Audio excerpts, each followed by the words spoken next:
د ننګرهار کانال ریاست اړوند هډې سیمه کې د مالدارۍ فارم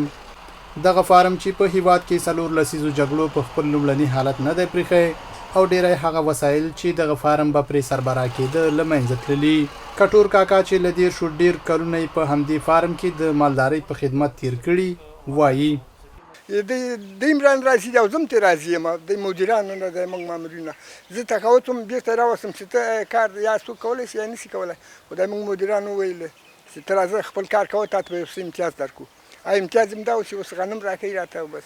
کارګران خو ډېر دي بیا مختلف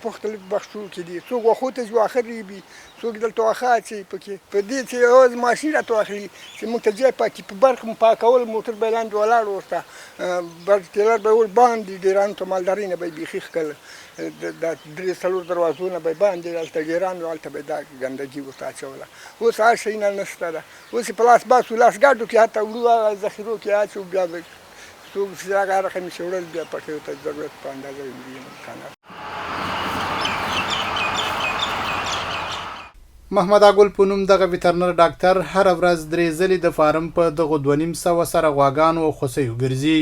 او ناروغیو ته یې درملنه کوي د ناروغي خدمت هم کوو د FCCH مراعات کوو تر څو چې ناروغي راځي د هغې د مخنیوي نه موږ د FCCH مراعات کوو او د امراض دغه نو خاص مریضي موږ لرو خو دغه موسمي امراض لکه تیلاریا او بابیزیا دغه اوړي موسم کې دغه امراض دي د هغې دپاره انشاءالله لله الحمد ریاست لخوا د همکاري په واسطه سره موږ د ادویجات اخیستلی شي د وخت زمان سره تطبیقوو له دغه فارمه هره ورځ نږدې 1500 لیټره شیدې بازار ته عرضه کېږي امیر محمد موسی وایي کله چې د غواګانو خوراکه ښه وي نو شیدې هم ډېرې وي او که خوراکه یې کمزوري وي شیدې هم کمې وي او د مخکې په پرتله چې مخکې تازه واښه یا رشقه هغه نه ورسېدلي نو هغه وخت کې لږ کمبودتیا وه اوس ورځ په ورځ زموږ هڅې او کوشش دا ده چې واښه او غذا څومره چې ضرورت د هغه ورته آماده کړو چې په روزمره عوایدو کې زموږ الحمدلله زیاتوالی هم راغلی او لا به نور هم بس زیات شي انشاءالله د ننګرهار کانال ریاست مطبوعاتي مسؤل همایون غریب مل وایي د کانال اداري فعالیتونو ته په کتو که چیرې کارونه همداسې روان وي نو لرې نه ده چې په راتلونکو څو کلونو کې به کانال خپل پخوانی برم ترلاسه کړي